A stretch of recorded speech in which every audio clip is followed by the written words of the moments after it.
ভূপেন বৰাই মোক নোবেল বঁটাই দিব লাগে। মই কৰি থকা কাৰণে মহিলাই টকা পাইছে। মই কৰি থকাৰ বাবে জিলাই জিলাই দলং মেডিকেল কলেজ হৈছে। দবা মন্ত্ৰীৰ প্ৰসংগত ভূপেন বৰাই কৰা মন্তব্যৰ প্ৰতিক্ৰিয়া মুখ্যমন্ত্ৰীৰ। মুখ্যমন্ত্ৰীটো ময়ে না, ময়েতো কৰিব লাগিব। হয়, বেলেগ একো কামেই কৰিব নোৱাৰে। বেলেগে যি কৰক নকৰক, ভাল হওক বেয়া হওক, গালিটোতো ময়ে খাম, গতিকে ময়ে কৰিব লাগিব। গতিকে মই যদি কৰি থকাৰ কাৰণে 1.5 লাখ ল'ৰাই বিনা পইচাত চাকৰি পাইছে, মই যদি কৰি থকাৰ কাৰণে আজি ইমান ধুনীয়া ৱাটাৰ ছাপ্লাই স্কিম হৈছে, মই যদি কৰি থকাৰ কাৰণে 30 লাখ মহিলাই 10 তাৰিখে ৰাতিপুৱা বেংকৰ একাউণ্টত টকা পাইছে, আপত্তিটো কি আছে? মই যদি কৰি থকাৰ কাৰণে জিলাই জিলাই বিশ্ববিদ্যালয় হৈছে, জিলাই জিলাই মেডিকেল কলেজ হৈছে, জিলাই জিলাই ব্ৰহ্মপুত্ৰৰ ওপৰত দলং হৈছে, ভূপেন বৰাইতো মোক নোবেল বঁটাই দিব লাগে। মুখ্যমন্ত্ৰীটো ময়ে না, ময়েতো কৰিব লাগিব। হয়, বেলেগ একো কামেই কৰিব নোৱাৰে। বেলেগে যি কৰক নকৰক, ভাল হওক বেয়া হওক, গালিটোতো ময়ে খাম, গতিকে ময়ে কৰিব লাগিব। গতিকে মই যদি কৰি থকাৰ কাৰণে 1.5 লাখ ল'ৰাই বিনা পইচাত চাকৰি পাইছে, মই যদি কৰি থকাৰ কাৰণে আজি ইমান ধুনীয়া ৱাটাৰ ছাপ্লাই স্কিম হৈছে, মই যদি কৰি থকাৰ কাৰণে 30 লাখ মহিলাই 10 তাৰিখে ৰাতিপুৱা বেংকৰ একাউণ্টত টকা পাইছে, আপত্তিটো কি আছে?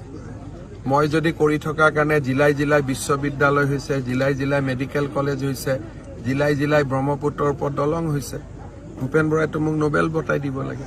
মুখ্যমন্ত্ৰীটো ময়ে না, ময়েতো কৰিব লাগিব। হয়, বেলেগ একো কামেই কৰিব নোৱাৰে। বেলেগে যি কৰক নকৰক, ভাল হওক বেয়া হওক, গালিটোতো ময়ে খাম, গতিকে ময়ে কৰিব লাগিব।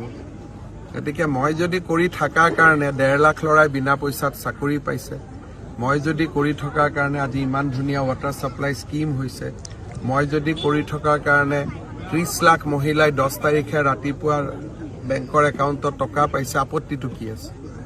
মই যদি কৰি থকাৰ কাৰণে জিলাই জিলাই বিশ্ববিদ্যালয় হৈছে, জিলাই জিলাই মেডিকেল কলেজ হৈছে, জিলাই জিলাই ব্ৰহ্মপুত্ৰৰ ওপৰত দলং হৈছে, ভূপেন বৰাইতো মোক নোবেল বঁটাই দিব লাগে।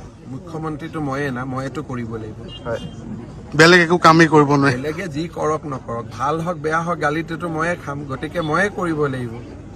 গতিকে মই যদি কৰি থকাৰ কাৰণে 1.5 লাখ ল'ৰাই বিনা পইচাত চাকৰি পাইছে, মই যদি কৰি থকাৰ কাৰণে আজি ইমান ধুনীয়া ৱাটাৰ ছাপ্লাই স্কিম হৈছে, মই যদি কৰি থকাৰ কাৰণে 30 লাখ মহিলাই 10 তাৰিখে ৰাতিপুৱা বেংকৰ একাউণ্টত টকা পাইছে, আপত্তিটো কি আছে?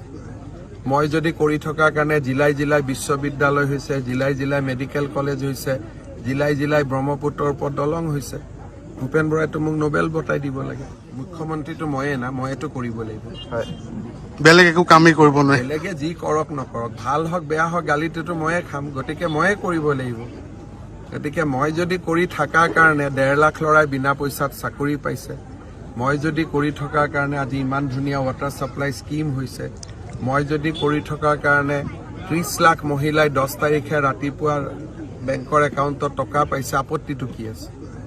মই যদি কৰি থকাৰ কাৰণে জিলাই জিলাই বিশ্ববিদ্যালয় হৈছে, জিলাই জিলাই মেডিকেল কলেজ হৈছে, জিলাই জিলাই ব্ৰহ্মপুত্ৰৰ ওপৰত দলং হৈছে, ভূপেন বৰাইতো মোক নোবেল বঁটাই দিব লাগে। মুখ্যমন্ত্ৰীটো ময়ে না, ময়েতো কৰিব লাগিব। হয়, বেলেগ একো কামেই কৰিব নোৱাৰে। বেলেগে যি কৰক নকৰক, ভাল হওক বেয়া হওক, গালিটোতো ময়ে খাম, গতিকে ময়ে কৰিব লাগিব। গতিকে মই যদি কৰি থকাৰ কাৰণে 1.5 লাখ ল'ৰাই বিনা পইচাত চাকৰি পাইছে, মই যদি কৰি থকাৰ কাৰণে আজি ইমান ধুনীয়া ৱাটাৰ ছাপ্লাই স্কিম হৈছে, মই যদি কৰি থকাৰ কাৰণে 30 লাখ মহিলাই 10